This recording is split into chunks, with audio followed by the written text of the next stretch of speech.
Bem, quando a gente fala de política, a gente fala de um monte de coisas, né?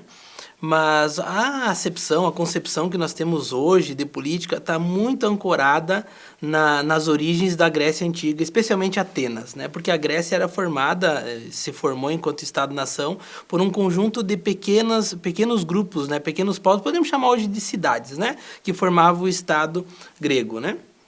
Que hoje é o país Grécia. Mas no século V, antes de Cristo ainda, se concebeu uma forma de gestão da coisa pública, vamos dizer assim.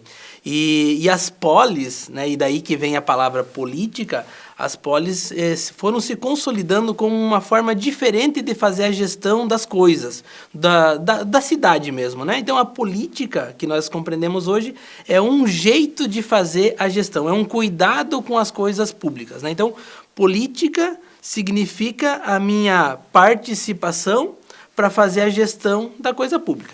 É óbvio que existem diversas formas de fazer isso, né? No mundo hoje nós temos monarquia, conhecidíssimo, né, especialmente na Inglaterra, no Reino Unido, pela rainha, né, histórica já no governo. É uma monarquia, é uma forma de fazer a gestão. Existem países que são parlamentaristas e existem países como o nosso, que são repúblicas federativas, né, que, digamos assim, de certa forma, nesses espaços, a participação ativa do cidadão e da cidadã é muito mais intensa, porque depende de votar, de participar existem conselhos municipais, existem conselhos de bairro, existem associações de bairro, você pode criar uma ONG, tudo isso são formas de você participar ativamente da gestão da tua vida pública, além da tua vida privada. Então, ou seja, tudo aquilo que está, vamos dizer assim, para fora do portão da nossa casa, trata de política. Então, a maneira como eu ando no trânsito, ou como o trânsito é gestado, quais são as leis de trânsito, né? A maneira como eu me coloco na própria vida social mesmo, né? Se eu me candidato a algum cargo público, se eu me candidato a uma associação de bairros, tudo isso envolve dimensões políticas. Ou seja, tudo aquilo que trata do social e das relações humanas, das nossas relações, seja na nossa cidade, no nosso estado, no nosso país e até mesmo fora dele, relação entre países, tudo isso está de alguma forma ligado ao que a gente chama hoje de política. E aí a gente remete novamente a essa origem grega, né? A demo significa povo, né? E cracia ou cratê significa poder, força, né? Então, quando a Atenas, né, a Grécia Antiga, formata esse modelo de gestão pública a partir da democracia, ele está dizendo o seguinte: é possível fazer a gestão da cidade pelos próprios cidadãos, não necessariamente uma pessoa gestando. Na verdade, a democracia grega ela surge em contrapartida ao autoritarismo dos tiranos, né? Que eram, na época, imagina 2.500 anos atrás, pessoas que tinham a gestão de uma cidade ou de um estado e faziam isso com muita autoridade, com muita força e exercendo um poder de forma absoluta. A democracia surge exatamente em contrapartida a isso, né? Ela é um modelo de gestão onde os cidadãos participam ativamente. É claro, né, que nós temos que lembrar que a Grécia democrática, ou a Atenas que criou a democracia, não era tão democrática assim, né? Só governava, ou só tinha direito a voto e a falar, né? Depois até vou falar um pouco disso, os homens, e aí homens do sexo masculino, não a humanidade como um todo tomada aqui, né? Os homens, os filhos desses homens maiores de 21 anos e algumas mulheres, desde que fossem atenienses. Então, todos os estrangeiros, os 420 mil escravos, não tinham participação política na Grécia Antiga. É óbvio que essa herança veio, né, muito mais do ponto de vista do conceito, né? A ideia de que nós podemos fazer a gestão pública com todo mundo participando, e aí hoje o sufrágio universal, né, conquistado aí no século XIX e XX, onde homens, mulheres, analfabetos e analfabetas também participam ativamente da vida pública, a partir de uma democracia representativa, como é a nossa no Brasil, nós temos hoje um modelo que tem herança dessa Grécia Antiga, mas completamente reformulada, e acho até melhor, né, embora a democracia não seja um modelo perfeito, né? Assim como nenhum modelo ela tem alguns limites, mas ela também tem muitas possibilidades e muitas características positivas, né? Porque quando você abre para diversidade de participação, você também abre para uma possibilidade de uma cidade mais diversa, e mais múltipla, mais plural. E eu acho que a nossa sociedade precisa desse tipo de participação. A democracia e a política, que não são sinônimos, mas têm a mesma origem, né? No mesmo tempo e no mesmo lugar, podemos dizer assim, ela vem se transformando, né? É histórico, né? Elas têm características históricas, então elas vêm se transformando. Se a gente olha a história da humanidade, os gregos como a época clássica, né? E aí o berço e a origem. Depois vem o medieval, né? Do ponto de vista da história da humanidade. E o medieval é o tempo da democracia cristã, vamos chamar assim, né? A igreja, né? Especialmente a igreja cristã, assume as rédeas, né? Das regras da vida em sociedade, e aí a democracia ela perde um pouco de força, porque meio que se volta para um modelo mais absoluto. A ideia de Deus e de adequar as nossas ações ao que Deus quer ou ao projeto de Jesus Cristo, que é um excelente projeto, mas embora isso se torna meio que absoluto. E a igreja gesta a vida pública muito numa perspectiva muito mais monárquica do que democrática. Aí, obviamente, depois do medieval, nós temos a modernidade, que é um rebuscar os conceitos gregos. Por isso que se falava em renascença, se falava em renascimento, né? Que era uma busca, novamente, a esses conceitos, ao modo de vida e de pensar dos gregos. E aí a democracia ressurge com bastante força, né? E aí, obviamente, é no moderno, e especialmente com os movimentos da Revolução Francesa, dos séculos XVIII, XIX e XX, que se sustenta a ideia de que não é mais possível, né, um monarca absoluto, que não é mais possível ditaduras ou ditadores, embora no mundo ainda existam alguns modelos muito similares a isso, né? E também não é mais possível um modelo democrático também que, de certa forma, não representa a voz de todo mundo, né? Ou seja, que não há pluralidade. Modelos democráticos que nós temos, especialmente nos últimos 10 anos, né, o reassento ao que a gente vem chamando de neoconservadorismo, ou seja, por trás de um modelo democrático de gestão do Estado, tem gestores públicos, e aí eu estou falando de prefeitos, governadores, presidentes de vários países, que na verdade assumem o poder democrático, reacendendo uma chama de modelos conservadores, quase absolutos, dizendo assim que, porque eu sou eleito, então um modelo de sociedade é eleito. E não é necessariamente assim, né? Não é porque alguém assume o poder que as ideias plurais e a diversidade deixam de existir, né? Sempre vai existir diferença. Eu acho que talvez uma das características necessárias a um governante e uma governante democrática seja exatamente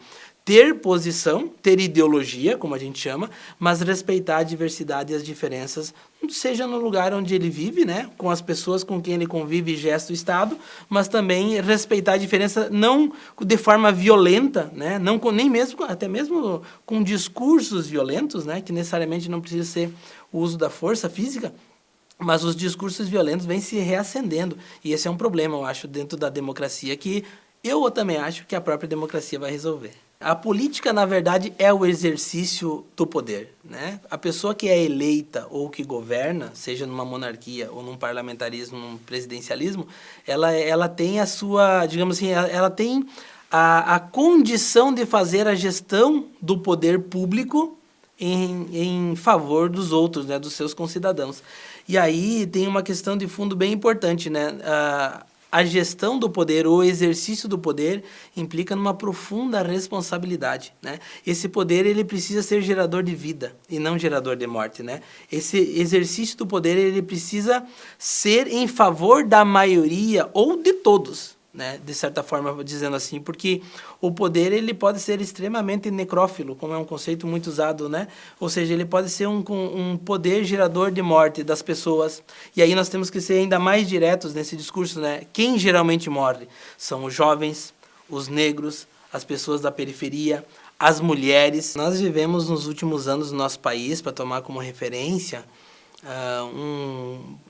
um cenário extremamente problemático, né, dessa relação política e ética, né, porque elas são, na verdade, os dois lados da mesma moeda, né? Só que nós vimos no nosso país um conjunto, vivemos, na verdade, até hoje ainda, né, e historicamente, um conjunto de desvios éticos, né, dos nossos representantes, para tomar como referência, né? Nós vemos os governantes, e aí quando falo governantes, falo desde o vereador até presidentes da República, no Brasil e fora do Brasil, envolvidos em profundos e extremamente meticulosos processos de corrupção, né? Que não envolvem só políticos, né? Mas envolve também outros cidadãos. Então, a corrupção, por um lado, é um desvio ético extremamente delicado, né, problemático, e que ele não envolve somente os políticos, né? Se fosse só os políticos, ela não ocorreria, porque ele é sustentado, né, financeiramente e economicamente por empresários e por pessoas que trocam interesses por dinheiro e por vamos chamar assim, fazem lobby, né, no Congresso, na Câmara de Vereadores, nas prefeituras.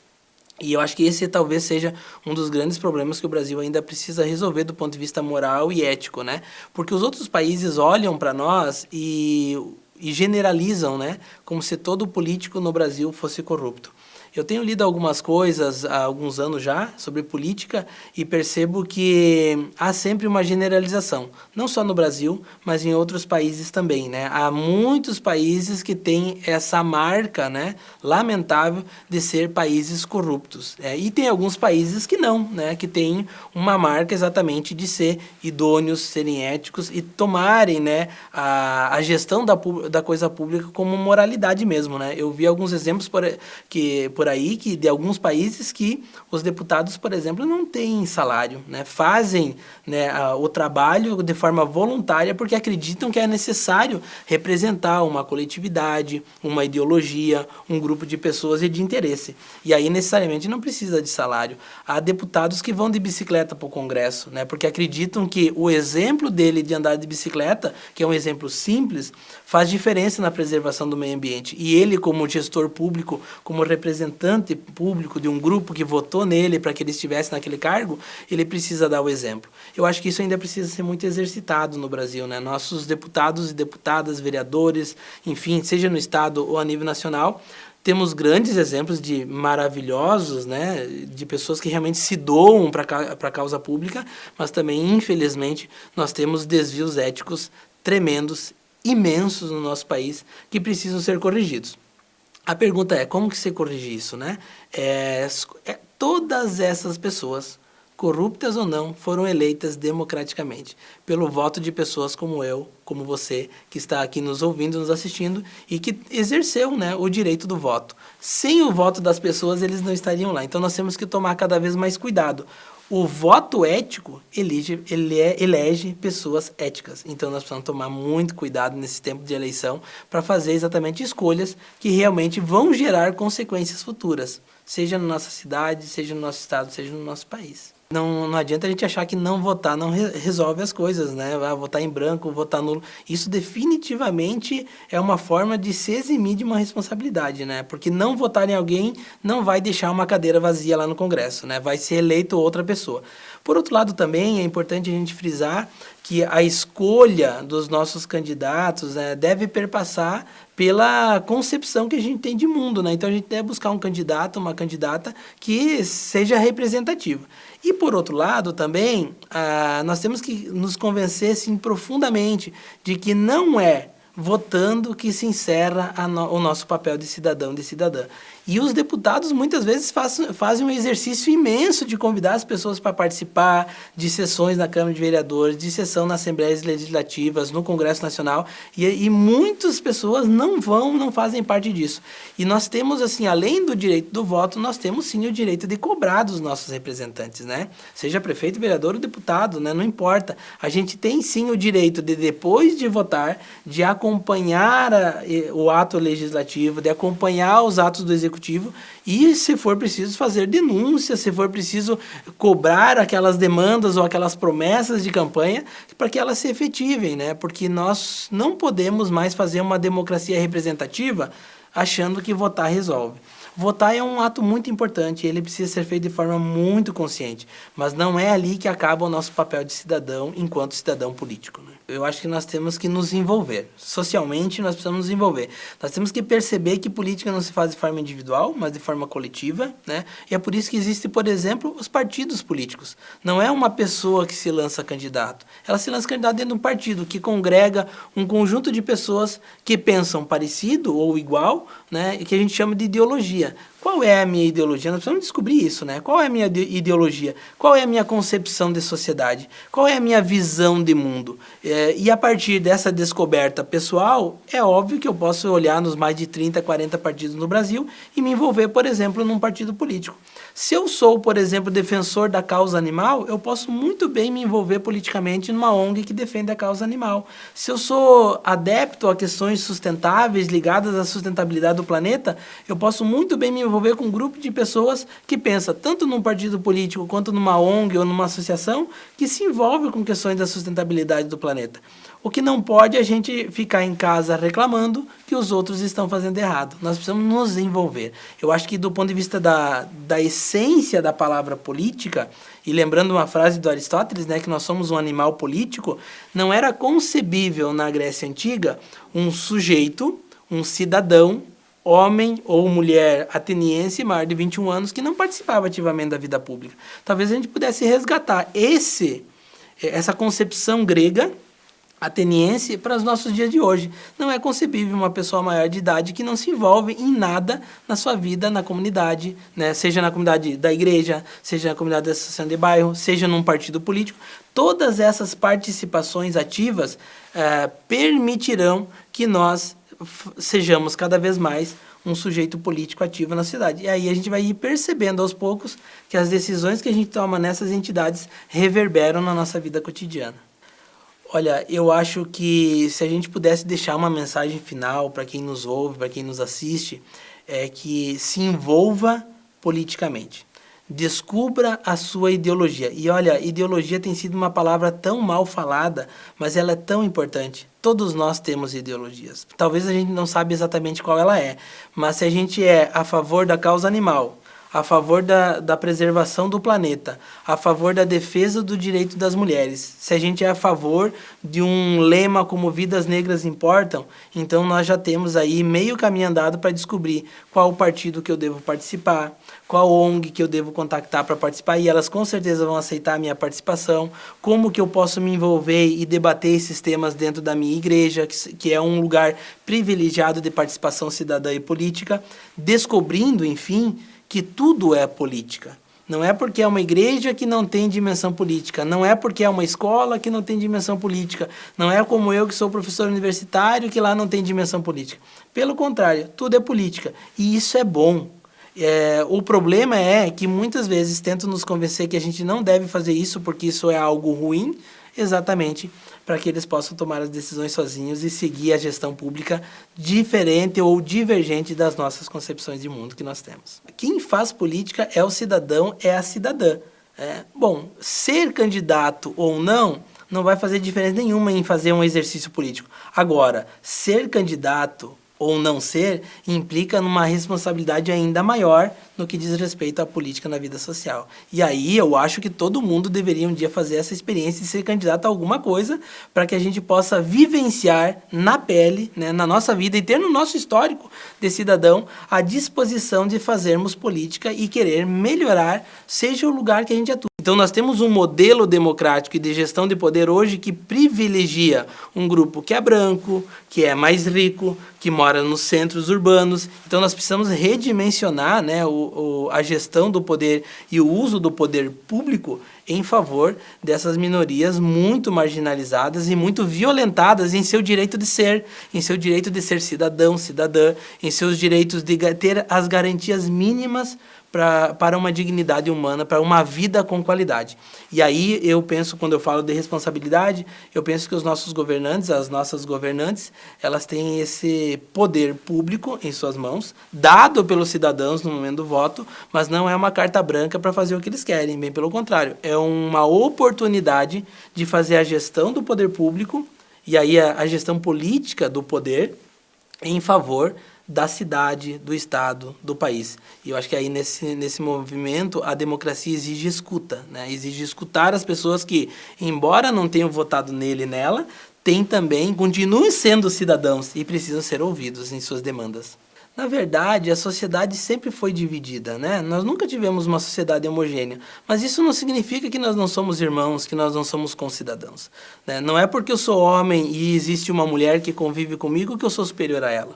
Essa ideia precisa ser superada. Não é porque eu sou branco que os negros são inferiores a mim. Essa ideia precisa urgentemente ser superada. Não é porque talvez eu moro em uma casa, tenho 3 vezes por dia uma alimentação adequada, que quem não come não tem direitos. E aí nós podemos, inclusive, avançar mais ainda. Não é porque a região sul do Brasil e a região sudeste é mais bem abastecida e mais poderosa do ponto de vista financeiro, que a gente não deve olhar para o centro-oeste, para o norte e para o nordeste. Nós, América, não devemos olhar para a África, por exemplo. Nós precisamos ter uma visão um pouco mais ampliada, senão a gente fica olhando só para nós, achando que os meus problemas são os maiores do mundo. E na prática não é assim, né? Todo mundo tem problema, todo mundo tem momentos felizes. Eu penso que a gestão da coisa pública, a política, precisa ser, na verdade, redimensionada, né? E nós temos bons exemplos. Nós temos exemplos de pessoas que fazem da política um ato assim, extremamente solidário, responsável e gerador de vida, né? Agora, nós sempre vivemos, se a gente olhar para a história da humanidade, em sociedade dividida. Diferenças étnicas, diferenças de cor de pele, diferenças sexuais e de gênero, mas é exatamente isso que nos constitui como sociedade. E alguns governantes esquecem dessa premissa fundamental, né, de que é a diversidade que nos caracteriza e não uma identidade, né? A nossa identidade é diversa, a nossa identidade é múltipla. E nesse sentido a gente precisa resgatar a ideia de que é exatamente aqui uma das maiores características, ou talvez uma das melhores características que nós temos, é uma questão de visão de mundo, né? Eu acho que nós precisamos aprender mais a trabalhar politicamente. A gente precisa exercitar mais a política. A educação precisa ensinar mais os estudantes a ser político, né? As igrejas precisam estimular mais a participação política das pessoas, porque ela tem um papel fundamental. As associações de bairro precisam exercitar momentos de participação ativa das pessoas que moram no seu bairro, para que eles façam um exercício de política não só nos momentos de eleição. Hoje no Brasil e em muitos países do mundo, nós temos uma sensação de que o único momento de exercitar ou de fazer política é no momento do voto. Isso é um equívoco profundo, imenso e que precisa ser superado. Mas nós não podemos superar isso sozinhos, né? Não é só uma pessoa que vai estimular isso. Os governos, as escolas, as universidades, né? As entidades sociais como um todo, eu citei aqui as igrejas, as associações de bairro, as ONGs, precisam fazer um exercício profundo de demonstrar que é necessário a participação ativa dos cidadãos nas tomadas de decisão, porque senão depois não adianta reclamar porque a cidade não é boa, porque a minha rua não é calçada, porque a minha água não chega. Não adianta ficar só reclamando, a gente precisa participar ativamente nos momentos anteriores a esses problemas. Nós precisamos nos antecipar enquanto cidadão, enquanto cidadã, à participação política. Então, acho que nesse sentido, nós cidadãos também temos os nossos pecados sociais, né? Nós precisamos participar mais ativamente. E aí, isso se faz de diversas formas, seja pelas redes sociais, seja a participação ativa na associação do bairro, seja a participação ativa em uma opção política partidária, que é importante, independente do partido que você escolha, ou até mesmo nos centros acadêmicos, na escola, no Grêmio Estudantil, ou seja, espaços de participação existem. Muitas vezes nós que abrimos mão dessa participação.